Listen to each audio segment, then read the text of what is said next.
আপনি কি কখনো ভেবে দেখেছেন কেন কিছু মানুষ দারিদ্র্যের মধ্যেই সারা জীবন কাটিয়ে দেন আর কেউ কেউ ধনী হয়ে ওঠেন অথচ দুজনেরই একই রকম শিক্ষা চাকরি বা সুযোগ সুবিধা থাকে রিচ ড্যাড পুয়ার ড্যাড শুধু একটি বই নয় এটি একটি চিন্তাধারার বিপ্লব রবার্ট টি কিওসাকি এই বইটিতে আমাদের দুই ধরনের পিতার গল্প বলেন একজন ছিলেন তার পুয়ার ড্যাড অর্থাৎ নিজের জন্মদাতা পিতা যিনি অত্যন্ত শিক্ষিত চাকরিজীবী কিন্তু আর্থিকভাবে কখনোই সফল হতে পারেননি অপরজন ছিলেন তার রিচ ড্যাড একজন ব্যবসায়ী যিনি খুব একটা শিক্ষিত নন অধ্যায় ১ ধনীরা টাকার জন্য কাজ করে না রবার্ট কিওসাকির বই রিচ ড্যাড পোর ড্যাডের প্রথম অধ্যায় আমাদের একটি দারুণ গুরুত্বপূর্ণ জীবনের সত্যির মুখোমুখি দাঁড় করায় ধনী ব্যক্তিরা কখনোই টাকার জন্য কাজ করে না বরং তারা টাকাকে নিজের জন্য কাজ করায় এই অধ্যায়ে লেখক তার জীবনের শৈশবকালীন একটি সত্য ঘটনা দিয়ে শুরু করেন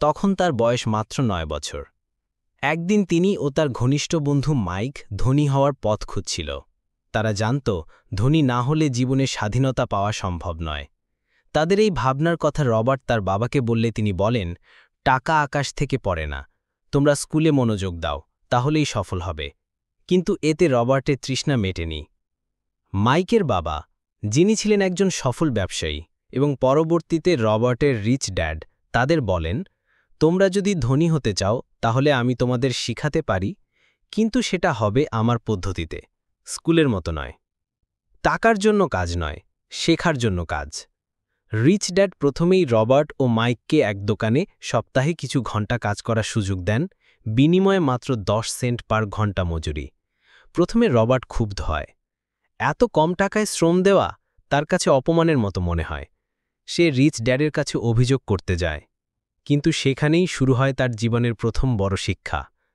রিচ ড্যাড বলেন যদি তুমি এই রাগটাকেই নিয়ন্ত্রণ করতে না শেখো তাহলে জীবনে আর্থিক স্বাধীনতা তুমি কখনোই পাবে না তিনি বোঝান বেশিরভাগ মানুষ নিজেদের জীবন কাটিয়ে দেয় টাকার পিছনে দৌড়াতে দৌড়াতে কখনো চাকরির লোভে কখনো প্রমোশনের আশায় আবার কখনো ভয় থেকে যে চাকরি ছেড়ে দিলে চলবে না রবার্ট তখন উপলব্ধি করেন চাকরি ও বেতন মূল সমস্যার সমাধান নয় বরং এটি একটি ফাঁদ মানুষের লোভ এবং ভয় এই দুই আবেগ তাকে জীবনের শেষ দিন পর্যন্ত টাকার গোলাম বানিয়ে রাখে টাকাকে নিজের জন্য কাজ করাও রিচ ড্যাড শিখিয়েছিলেন ধনীরা কেবল উপার্জন করে না তারা আয় তৈরি করার পদ্ধতি শেখে তারা জানে কিভাবে টাকা বিনিয়োগ করতে হয় কিভাবে সম্পদ তৈরি করতে হয় এবং সেই সম্পদ থেকে বারবার আয় আসতে পারে যাকে বলে প্যাসিভ ইনকাম রিচ ড্যাড আরও বলেন দারিদ্র্য বা অর্থনৈতিক কষ্ট আসলে কোনো অভাবের কারণে নয় এটা আসে চিন্তার অভাব অধ্যায় ২ কেন আর্থিক শিক্ষা শেখানো প্রয়োজন এই অধ্যায়ে লেখক রবার্ট কিওসাকি আমাদের সামনে একটি অত্যন্ত গুরুত্বপূর্ণ প্রশ্ন উত্থাপন করেন আপনি যদি ধনী হতে চান তাহলে কিভাবে টাকা আয় করবেন সেটা জানার চেয়েও বেশি জরুরি হল টাকাটাকে ধরে রাখতে এবং বাড়াতে শেখা আর এই কাজটাই সম্ভব হয় আর্থিক শিক্ষার মাধ্যমে প্রচলিত শিক্ষা বনাম আর্থিক শিক্ষা বইটির লেখক দুই ধরনের বাবার কথা বলেন পুয়ার ড্যাড অর্থাৎ গরিব বাবা অত্যন্ত শিক্ষিত সরকারি চাকরিজীবী ডিগ্রিধারী রিচ ড্যাড ধনী বাবা ডিগ্রি নেই কিন্তু বাস্তব অভিজ্ঞতা ও আর্থিক জ্ঞানে দড় পুয়ার ড্যাড সবসময় বলতেন ভালো রেজাল্ট করো ভালো চাকরি পাবে তারপর আর কোনো চিন্তা থাকবে না কিন্তু রিচ ড্যাড বলতেন তুমি যত টাকা উপার্জন করো না কেন যদি সেটা সঠিকভাবে পরিচালনা করতে না পারো তাহলে তুমি চিরকাল অর্থনৈতিক সমস্যায় থাকবে এই অধ্যায়ে লেখক বুঝিয়ে দেন যে প্রথাগত শিক্ষা জীবনকে নিরাপদ করতে পারে কিন্তু আর্থিক স্বাধীনতা দিতে পারে না কারণ স্কুলে শেখানো হয় না কিভাবে টাকা বিনিয়োগ করতে হয় কর কিভাবে কাজ করে সম্পদ ও দায় অ্যাসেট বা লায়াবিলিটি কি কিভাবে নিজে আয় তৈরির পথ খুঁজে বের করতে হয় সবচেয়ে গুরুত্বপূর্ণ পাঠ সম্পদ অ্যাসেট ও দায় লায়াবিলিটি এই অধ্যায়ের মূল বার্তাটি ঘুরে ফিরে আসে দুটি শব্দের ওপর অ্যাসেট আর লায়াবিলিটি অ্যাসেট অর্থাৎ সম্পদ এমন কিছু যা আপনার পকেটে টাকা এনে দেয় দায় অর্থাৎ লায়াবিলিটি এমন কিছু যা আপনার পকেট থেকে টাকা নিয়ে যায় রবার্ট বলেন ধনীরা সম্পদ কেনে গরিব ও মধ্যবিত্তরা দায় কেনে কিন্তু ভাবে তারা সম্পদ কিনেছে। উদাহরণস্বরূপ, অনেকেই মনে করে বাড়ি কেনা একটি সম্পদ, কিন্তু যদি সেই বাড়ি কেবল খরচ বাড়ায়, ইএমআই, ট্যাক্স, মেইনটেনেন্স এবং কোনো আয় তৈরি না করে, তাহলে সেটা আসলে একটি দায়। মধ্যবিত্ত ফাঁদ, মিডল ক্লাস ট্র্যাপ। রবার্ট দেখান কিভাবে বেশিরভাগ মানুষ এই ফাঁদে পড়ে যায়। ১. মানুষ স্কুল কলেজে পড়ে ভালো চাকরি পায়। ২. চাকরি পাওয়ার পর তারা বাড়ি, গাড়ি, ফার্নিচার ইত্যাদি কিনে ফেলে। ৩. মাসের শেষে ইএমআই, লোন, ক্রেডিট কার্ডের বিল এই সব মিলিয়ে টাকা শেষ হয়ে যায়। তারা আবার পরিশ্রম করে আরও টাকা উপার্জন করে এবং আবার খরচ করে ফেলে। এই চক্র চলতেই থাকে, কিন্তু সম্পদ বাড়ে না। এই ধারাবাহিক খরচের ফাঁদ থেকে মুক্তি পেতে হলে দরকার আর্থিক শিক্ষা। শেখা দরকার কিভাবে সম্পদ তৈরি করতে হয়, ধনীরা কিভাবে আয় বাড়ায়। অধ্যায় ৩, নিজের ব্যবসার যত্ন নিন। Chapter 3, mind your own business. এই অধ্যায়ে রবার্ট কিওসাকি আমাদের শেখান যে ধনী হওয়ার জন্য শুধু চাকরির ওপর নির্ভর করা যাবে না। যদি আপনি সত্যিকারের অর্থনৈতিক স্বাধীনতা চান, তাহলে আপনাকে নিজের ব্যবসা তৈরি করতে হবে এবং তার যত্ন নিতে হবে। রবার্টের ভাষায়, চাকরি দিয়ে আপনি জীবিকা নির্বাহ করতে পারেন, কিন্তু ব্যবসা দিয়ে আপনি সম্পদ গড়ে তুলতে পারেন। মূল বার্তা। এই অধ্যায়ের মূল বার্তা হচ্ছে, নিজের চাকরি করুন, কিন্তু নিজের ব্যবসাটাও গড়ে তুলুন। এখানে ব্যবসা বলতে শুধুমাত্র একটি দোকান বা কোম্পানি বোঝানো হচ্ছে না, বরং এমন সম্পদ বা আয়ের উৎস বোঝানো হচ্ছে যা আপনার নিয়মিত কাজ ছাড়াও আপনাকে অর্থ উপার্জন করে দেয়। পুর ড্যাড বনাম রিচ ড্যাডের পার্থক্য। পুর ড্যাড বলতেন, আমার চাকরিটাই আমার পরিচয়। রিচ ড্যাড বলতেন, আমি একজন চাকরিজীবী নই, আমি একজন ব্যবসায়ী। আমার চাকরি অস্থায়ী, কিন্তু আমার ব্যবসা স্থায়ী। রবার্টের গরিব বাবা চাকরি করতেন এবং ভাবতেন সেটা করলেই সফল হওয়া যাবে।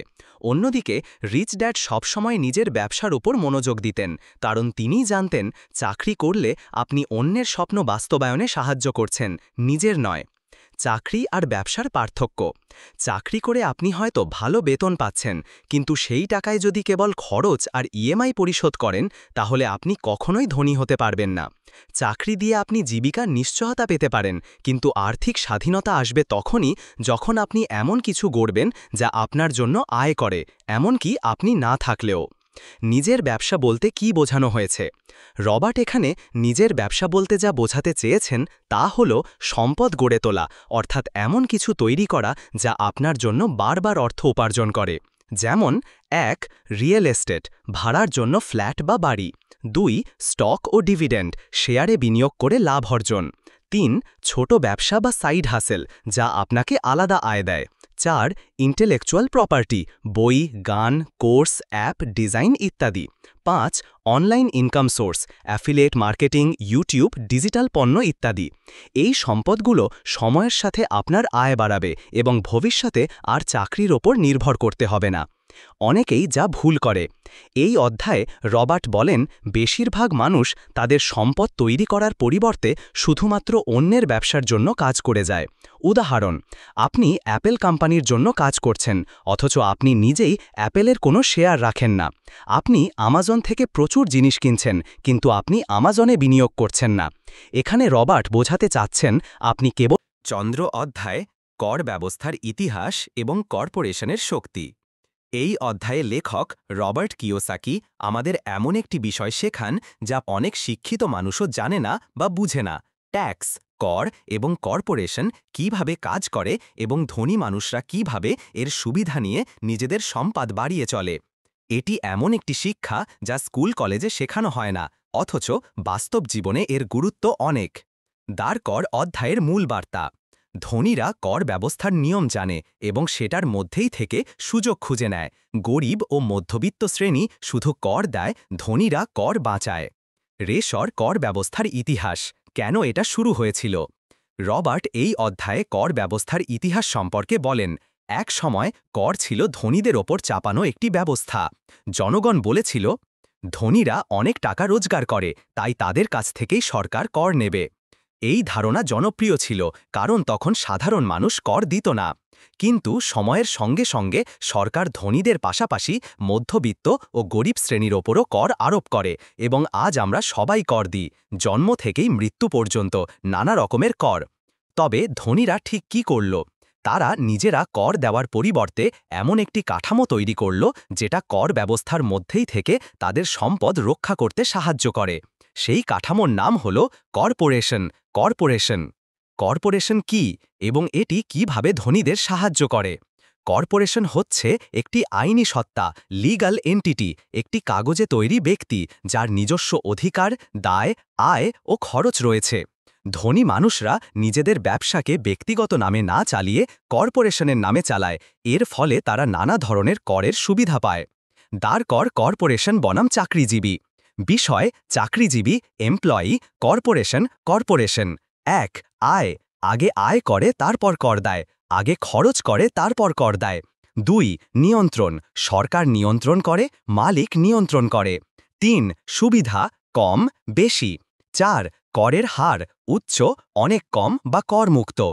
একজন চাকরিজীবী যেভাবে টাকায় কর দেয়, আয়, ট্যাক্স, খরচ। একটি কর্পোরেশন যেভাবে টাকায় কর দেয়, আয়, খরচ, কর বা অনেক সময় কর নেই। এই পার্থক্যই ধনীদের ধনী রাখে আর গরিবদের গরিব রাখে। ইনকা উদাহরণ: কর্পোরেশনের মাধ্যমে কর বাঁচানো। ধরুন আপনি একজন কর্পোরেট মালিক। আপনি ব্যবসার নামেই গাড়ি কিনলেন ব্যবসার খাতে, ভ্রমণ করলেন মিটিং দেখিয়ে, খাওয়া দাওয়া করলেন ক্লায়েন্ট মিটিং দেখিয়ে, মোবাইল ল্যাপটপ কিনলেন ব্যবসার খরচ।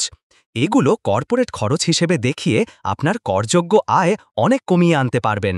অন্যদিকে একজন চাকরিজীবী এসব খরচ। চমৎকার অধ্যায় ৫। ধনীরা টাকা তৈরি করে। চ্যাপ্টার ৫, দ্য রিচ ইনভেন্ট মানি। এই অধ্যায়ে লেখক রবার্ট কিওসাকি আমাদের এক অসাধারণ সত্যের মুখোমুখি করেন। টাকা কেবল উপার্জন করা যায় না, টাকা তৈরি করাও যায়। এটি শুনে অনেকেই অবাক হতে পারে। আমরা সবাই ভাবি টাকা পেতে হলে কাজ করতে হয়, বেতন পেতে হয়, ব্যবসা করতে হয়। কিন্তু ধনীরা এই প্রথাগত ধারণার বাইরে গিয়ে সৃজনশীলতা, আর্থিক বুদ্ধিমত্তা ও সুযোগ খোঁজার দক্ষতা দিয়ে আক্ষরিক অর্থেই টাকা তৈরি করে। চমৎকার অধ্যায়ের মূল বার্তা: অর্থ কেবল পরিশ্রমের ফল নয়, বরং জ্ঞানের ফল, আর ধনীরা সেই জ্ঞান ব্যবহার করেই নতুন নতুন অর্থের সুযোগ তৈরি করে। চমৎকার সাধারণ মানুষ বনাম ধনীর দৃষ্টিভঙ্গি। রবার্ট এই অধ্যায়ে আবার সেই দৃষ্টিভঙ্গির পার্থক্য তুলে ধরেন যা গরিব, মধ্যবিত্ত এবং ধনীদের মধ্যে রয়েছে। চমৎকার সাধারণ মানুষ ভাবে, আমি যদি বেশি বেতন পেতাম, আমার যদি পুঁজি থাকত, এই কাজটা আমি পারি না, টাকা বিনিয়োগ করাটা ভয়ঙ্কর। চমৎকার ধনীরা ভাবে, আমি কিভাবে সুযোগ খুঁজে বের করব, কিভাবে অল্প পুঁজিতে বড় লাভ করা যায়। আমি যদি না পারি তাহলে শেখার উপায় কি, এই ভয়টা জয় করে কিভাবে এগোব। রবার্ট বলেন, ধনীরা ভয় পায় না এমন নয়, তারা ভয় থাকা সত্ত্বেও ঝুঁকি নিতে জানে, কারণ তাদের আছে যথেষ্ট আর্থিক জ্ঞান। আর এই জ্ঞানই তাদের সাহস দেয় নতুন করে টাকা তৈরি করার। চমৎকার টাকা তৈরি বলার মানে কি? রবার্ট এখানে বোঝাতে চেয়েছেন যে ধনীরা নতুন আয় সৃষ্টির পথ তৈরি করে, যেগুলো আগে ছিল না। এর মানে হল: ১. নতুন বিনিয়োগের সুযোগ খুঁজে বের করা। ২. কম মূল্যে সম্পদ কিনে বেশি মূল্যে বিক্রি করা। ৩. ব্যবসার নতুন ধারণা তৈরি করে উপার্জনের রাস্তা বানানো। ৪. মুক্ত বাজারের ভেতরে গ্যাপ খুঁজে নতুন পণ্য বা সেবা আনা। ধনীরা নিজের মস্তিষ্ক, অভিজ্ঞতা এবং জ্ঞান দিয়ে আক্ষরিক অর্থে আয় তৈরি করে, যেটি আগে ছিল না। চমৎকার একটি বাস্তব উদাহরণ: ছোট বিনিয়োগ, বড় আয়। রবার্ট বলেছিলেন, একবার তিনি খুব কম দামে একটি ছোট বাড়ি কিনেছিলেন, যেটি অন্যদের চোখে খুব আকর্ষণীয় ছিল না। তিনি সেটিকে সামান্য মেরামত করে ভাড়া দিয়েছিলেন এবং মাসিক আয় শুরু হয়। কিছু মাস পরেই সেটি আরও ভালো দামে বিক্রি করে লাভও করেন। এটা তার জন্য ছিল একটি নতুন অর্থ তৈরির পথ। কারণ অর্থ বাড়িটি পড়েছিল, অন্যেরা দেখেও পাশ কাটিয়ে গেছে, কিন্তু রবার্ট তার আর্থিক জ্ঞান ও বিশ্লেষণী দৃষ্টিভঙ্গি ব্যবহার করে সেই সম্পদ থেকে নতুন আয়ের উৎস বের করেছেন। চমৎকার বেশিরভাগ মানুষ কেন এটা করতে পারে না? রবার্ট এই অধ্যায়ে বলেন, বেশিরভাগ মানুষ টাকা উপার্জনের সৃজনশীল উপায় খুঁজে পায় না, কারণ তারা আটকে থাকে ভয়, সন্দেহ, অলসতা এবং খারাপ পরামর্শে। চমৎকার ১. ভয়: যদি আমি টাকা হারাই, যদি ব্যর্থ হই, এই প্রশ্নগুলি মানুষকে কাজ করতে বাধা দেয়। চমৎকার ২. সন্দেহ: নিজের ওপর বিশ্বাস না থাকা। অধ্যায় ৬, শেখার জন্য কাজ করো, টাকার জন্য নয়। Chapter ৬, work to learn, don't work for money. এই অধ্যায়ে লেখক রবার্ট কিওসাকি আমাদের এক অত্যন্ত গুরুত্বপূর্ণ জীবন দর্শনের কথা বলেন। স্রেফ টাকার জন্য কাজ করো না, শেখার জন্য কাজ করো। যদি প্রতিনিয়ত শেখো, তবে ভবিষ্যতে টাকা তোমার জন্য কাজ করবে। অর্থাৎ কাজ কেবল আয়ের মাধ্যম নয়, বরং শেখার একটি সুযোগ। যারা শুধু বেতনের জন্য কাজ করে তারা সীমিত থাকে, কিন্তু যারা শেখার জন্য কাজ করে তারা ভবিষ্যতে নিজের ব্যবসা গড়তে বা সম্পদ তৈরি করতে সক্ষম হয়। .7 অধ্যায়ের মূল শিক্ষা। আপনি যদি একটি নির্দিষ্ট বিষয়ে দক্ষ হন, তবে আপনি হয়তো একজন ভালো কর্মচারী হবেন, কিন্তু আপনি যদি শিখতে থাকেন নানা বিষয়ের সমন্বয়, তবে আপনি হবেন একজন উদ্যোক্তা বা ধনী মানুষ। .7 পুয়ার ড্যাড বনাম রিচ ড্যাডের শিক্ষা। পুয়ার ড্যাড, গরিব বাবা, বিশ্বাস করতেন একটি নির্দিষ্ট বিষয় শেখো, ভালো চাকরি পাবে। পরামর্শ দিতেন বিশেষজ্ঞ হও, নইলে চাকরি পাবে না। রিচ ড্যাড, ধনী বাবা, বিশ্বাস করতেন বিভিন্ন বিষয় শেখো, বিশেষ করে ব্যবসা ও অর্থ ব্যবস্থাপনা। পরামর্শ দিতেন তুমি যত বেশি শেখো তত বেশি আয়ের উৎস তৈরি করতে পারবে। .7 এক বিষয়েই দক্ষ, তাহলে সীমাবদ্ধতা আসবে। রবার্ট বলেন বেশিরভাগ মানুষ শুধুমাত্র একটি কাজ জানে, যেমন একজন ডাক্তার চিকিৎসা জানেন, একজন ইঞ্জিনিয়ার টেকনিক্যাল কাজ জানেন, একজন লেখক কন্টেন্ট লিখতে পারেন। তারা সেই একটি বিষয়ে দক্ষ এবং সেই দক্ষতার ভিত্তিতেই আয় করেন। কিন্তু তারা যদি চাকরি হারান অথবা ওই কাজের চাহিদা কমে যায়, তাহলে তারা সমস্যায় পড়ে যান। আর ধনীরা কি করে? তারা শুধু একটি বিষয় নয়, অনেক বিষয় জ্ঞান অর্জন করে, যেমন বিক্রয় ও মার্কেটিং, নেতৃত্ব ও ব্যবস্থাপনা, আইন ও কর ব্যবস্থাপনা, বিনিয়োগ ও সম্পদ গঠন, যোগাযোগ ও নেটওয়ার্কিং। এই সব বিষয়ে ধারণা থাকলেই আপনি হয়ে উঠবেন একজন স্বাধীন অর্থনৈতিক ব্যক্তি, যে নিজের আয় নিজেই তৈরি করতে পারে। .7 একজন নারীর গল্প, বাস্তব শিক্ষা। এই অধ্যায়ে রবার্ট একটি নারীর গল্প শেয়ার করেন, যিনি একজন শিক্ষিত ও প্রতিভাবান লেখিকা ছিলেন। তিনি বলেছিলেন, আমি চাই না বিক্রয় বা মার্কেটিং শিখতে, আমি শুধু আমার লেখার মাধ্যমে সফল হতে চাই। তখন রবার্ট উত্তর দিয়েছিলেন, তুমি একজন রাইটিং বিশেষজ্ঞ, কিন্তু ধনী লেখকরা best selling other, not best writing other. অর্থাৎ শুধু ভালো লেখা নয়, বই বিক্রি করাও শেখা দরকার। এই গল্পটি আমাদের শেখায় কেবল প্রতিভা দিয়ে সফল হওয়া যায় না, সফল হতে হলে শেখার মানসিকতা দরকার, বিশেষ করে ব্যবসার ও বিপণনের কৌশল। .7 চাকরির চক্করে বন্দি জীবন। রবার্ট বলেন বহু মানুষ একই ধরনের কাজ সারা জীবন করে যায়। তারা ভাবেন ভালো চাকরি পেলেই নিরাপদ ভবিষ্যৎ। একটা ভালো কোম্পানিতে থেকে গেলে আমি সুরক্ষিত থাকব। কিন্তু বাস্তবে আজকের দিনে চাকরির নিশ্চয়তা নেই। কোম্পানি যখন খুশি ছাঁটাই করতে পারে, অর্থনৈতিক মন্দা বা অটোমেশন চাকরি কেড়ে নিতে পারে। তাই রবার্ট বলেন চাকরি করো শেখার জন্য, ভবিষ্যতের জন্য প্রস্তুতি নিতে। শুধু বেতন নয়, দেখো চাকরি থেকে তুমি কি শিখছ। .7 কোন কোন স্কিল শেখা জরুরি। রবার্ট এই অধ্যায়ে বেশ কিছু গুরুত্বপূর্ণ দক্ষতার কথা বলেন, যা ধনী হওয়ার জন্য অপরিহার্য। চমকে অধ্যায়, বাধা অতিক্রম করা। Chapter 7 overcoming obstacles. এই অধ্যায়ে লেখক রবার্ট কিওসাকি ব্যাখ্যা করেন শুধু অর্থ বা আর্থিক জ্ঞান থাকলেই আপনি ধনী হতে পারবেন না, এর পাশাপাশি আপনাকে পার করতে হবে জীবনের নানা রকম মানসিক, আবেগগত ও বাস্তব চ্যালেঞ্জ। এই অধ্যায়ের মূল বার্তা, অর্থজ্ঞান থাকলেই চলবে না, আপনাকে সেই জ্ঞানকে কাজে লাগাতে সাহস ও মানসিক শক্তি থাকতে হবে। এখানে তিনি 5টি বড় বাধার কথা বলেন, যেগুলো বেশিরভাগ মানুষকে ধনী হতে বাধা দেয়। অধ্যায়ের মূল শিক্ষা। সফল হতে হলে কেবল জানলেই হবে না, আপনাকে করতে হবে, আর করলেই বাধা আসবে, সেটা কাটিয়ে উঠতে শেখাই আসল বুদ্ধিমত্তা। প্রথম বাধা, ভয়, ফিয়ার। ভয় হল সবচেয়ে বড় বাধা। অনেকেই বলে যদি আমি টাকা হারাই, যদি আমার বিনিয়োগ নষ্ট হয়ে যায়, যদি আমি ব্যর্থ হই। রবার্ট বলেন ধনীরাও ভয় পায়, কিন্তু তারা ভয়কে পরিচালনা করতে জানে, তারা থেমে যায় না। অ্যাকশন, সমাধান। ভয় থেকে পালিয়ে না গিয়ে তার সম্মুখীন হও। প্রথমেই বিশাল ঝুঁকি নিও না, ছোট করে শুরু করো। প্রতিটি ব্যর্থতাকে শিক্ষা হিসেবে গ্রহণ করো, অপমান হিসেবে নয়। মাইন্ড, রিচ ড্যাড বলতেন ব্যর্থ হওয়া খারাপ নয়, ব্যর্থ হয়ে কিছু না শেখাই খারাপ। দ্বিতীয় বাধা, চিন্তার জড়তা বা অলসতা, লেজিনেস। রবার্ট বলেন মানুষ আসলে অলস নয়, তারা ব্যস্ততার মুখোশ পরে থাকে। তারা নিজের আর্থিক ভবিষ্যৎ নিয়ে ভাবার সময় রাখে না, বলে এখন সময় নেই, পরের সপ্তাহে দেখব, চাকরি চলছে তো, চিন্তা কিসের? কিন্তু সময়ের সাথে যখন চাকরি যায়, বাজার পড়ে যায়, তখন তারা বুঝতে পারে আসলে সময় ছিল, সদিচ্ছা ছিল না। অ্যাকশন, সমাধান। প্রতিদিন নিজের আর্থিক ভবিষ্যৎ নিয়ে অন্তত 30 মিনিট চিন্তা করো। নতুন কিছু শিখতে অলসতা ছেড়ে ফেলো। অপ্রয়োজনীয় ব্যস্ততা কমাও, যেমন অতিরিক্ত সোশ্যাল মিডিয়া, টিভি। ডরসা, তৃতীয় বাধা, খারাপ অভ্যাস, ব্যাড হ্যাবিটস। রবার্ট বলেন, অনেকেরই অর্থ আসে, কিন্তু তারা তা ধরে রাখতে পারে না, কারণ তারা খরচে অভ্যস্ত, বিনিয়োগে নয়। যেমন বেতন পেলেই কেনাকাটায় ব্যস্ত হওয়া, আগে খরচ করে পরে যা থাকে তা সঞ্চয় করা, বাজেট না তৈরি করা। এই অভ্যাসগুলো ধীরে ধীরে অর্থ নষ্ট করে দেয়। অ্যাকশন, সমাধান। নিজের মাসিক খরচ ও আয়ের তালিকা তৈরি করো। আগে সঞ্চয় করো, পরে খরচ করো। Pay yourself first. আগে নিজের ভবিষ্যতের জন্য টাকা রাখো, তারপর অন্য কিছু। দর্সা, চতুর্থ বাধা, খারাপ পরামর্শ, ব্যাড অ্যাডভাইস।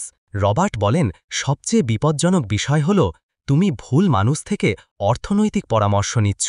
ধরুন আপনি বিনিয়োগ নিয়ে পরামর্শ নিচ্ছেন এমন একজনের কাছ থেকে যে নিজেই কোনো ছোট বই, অধ্যায় 8, শুরু করার পথ, চ্যাপ্টার 8, গেটিং স্টার্টেড। এই অধ্যায়ে লেখক রবার্ট কিয়োসাকি এমন একটি প্রশ্নের উত্তর খোঁজেন যা প্রায় সবাই করে। আমি কোথা থেকে শুরু করব? আমি কিভাবে ধনী হওয়ার পথে হাঁটতে পারি? এই অধ্যায়টিকে বলা যায় পুরো বইয়ের ফলাফলমূলক রূপরেখা, যেখানে লেখক ধাপে ধাপে শেখান কিভাবে বাস্তব জীবনে আর্থিক স্বাধীনতা অর্জনের যাত্রা শুরু করা যায়। দারচিনি, অধ্যায়ের মূল বার্তা। ধনী হওয়ার জন্য শুধু টাকা বা সুযোগ নয়, দরকার সঠিক মানসিকতা ও একটি পরিকল্পনা, এবং সেই যাত্রা শুরু হয় আত্মপ্রত্যয় ও শিক্ষার মাধ্যমে। ধারণ চিহ্ন, শুরু করার জন্য 10টি সহজ কিন্তু শক্তিশালী শিক্ষা। রবার্ট কিয়োসাকি এই অধ্যায়ে 10টি গুরুত্বপূর্ণ পদক্ষেপ বা নিয়ম ব্যাখ্যা করেন, যা যে কেউ ধনী হওয়ার পথে গ্রহণ করতে পারে। Chapter 1, I want to be rich. এটা স্পষ্টভাবে চাইতে শিখো।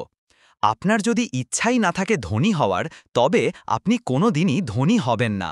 আপনাকে নিজের কাছে স্বীকার করতে হবে, আমি ধনী হতে চাই, আমি নিজের ভবিষ্যৎ গড়তে চাই, আমি আর্থিক স্বাধীনতা চাই। ধনী হওয়ার আকাঙ্ক্ষা না থাকলে কোনো কিছুই শুরু হবে না। পিন, নিজের কেন চাই স্পষ্ট করো। টাকা শুধু চাওয়ার বিষয় নয়, উদ্দেশ্য থাকা চাই। দারচিনি, 2, নির্বাচন করো, গড় পড়তা জীবন নয়, ব্যতিক্রম হও। রবার্ট বলেন, ধনী হওয়ার সিদ্ধান্ত একটা নির্বাচন। তুমি চাইলেই আজকে সিদ্ধান্ত নিতে পারো, আমি সাধারণ পথ না, আমি ব্যতিক্রমী জীবন বেছে নিচ্ছি। এটা মানে ঝুঁকি নিতে প্রস্তুত হও, নতুনভাবে চিন্তা করতে শেখো, নিজের অর্থনৈতিক শিক্ষা বাড়াও। দারচিনি, 2, your life is the result of your choices. দারচিনি, 3, একজন ভালো শিক্ষক খুঁজে নাও। শিক্ষার ক্ষেত্রে তোমার গন্তব্য নির্ভর করবে কার কাছ থেকে তুমি শিখছ তার ওপর। পিন, শেখো এমন কারোর কাছ থেকে যিনি নিজে বাস্তব জীবনে সফল হয়েছেন। চ্যাপ্টার, ধনী হতে চাইলে ধনীদের কাছ থেকেই শেখো। রবার্ট নিজে শিখেছেন তার রিচ ড্যাডের কাছ থেকে, যিনি একজন সফল ব্যবসায়ী ছিলেন। চ্যাপ্টার 4, নিজের চারপাশ গড়ে তোলো সঠিক মানুষ দিয়ে। দারচিনি 4, তোমার সফলতা নির্ভর করে তুমি কাদের সঙ্গে সময় কাটাও তার ওপর। অর্থনৈতিক স্বাধীনতা পেতে চাইলে আনপজিটিভ মানুষদের এড়িয়ে চলো, উৎসাহদাতা ও শিক্ষণীয় ব্যক্তিদের সঙ্গে সংযোগ রাখো। পজিটিভ, জ্ঞানী ও উদ্যোক্তা মানসিকতা সম্পন্নদের অনুসরণ করো। Pin, নেটওয়ার্কই net worth. চ্যাপ্টার 5, তোমার পছন্দের গেম খুঁজে বের করো। রবার্ট বলেন, পৃথিবীতে ধনী হওয়ার একাধিক উপায় আছে। শেয়ার মার্কেট, রিয়েল এস্টেট, ব্যবসা, পেটেন্ট, বই লেখা, ফ্র্যাঞ্চাইজ, স্টার্টআপ, তুমি কোনটা খেলবে? প্রত্যেক মানুষের আগ্রহ ভিন্ন, কারোর কাছে রিয়েল এস্টেট সহজ, কারোর কাছে স্টক মার্কেট। পিন, তোমার আগ্রহ অনুযায়ী ফোকাস করো একটি ক্ষেত্রে, তারপর শেখো, তারপর অ্যাকশন নাও। চ্যাপ্টার 6, একটি ছোট জয় দিয়ে শুরু করো। ধনী হওয়ার যাত্রা বিশাল মনে হতে পারে, তাই প্রথমেই বড় কিছু না করে ছোট পদক্ষেপ নাও। যেমন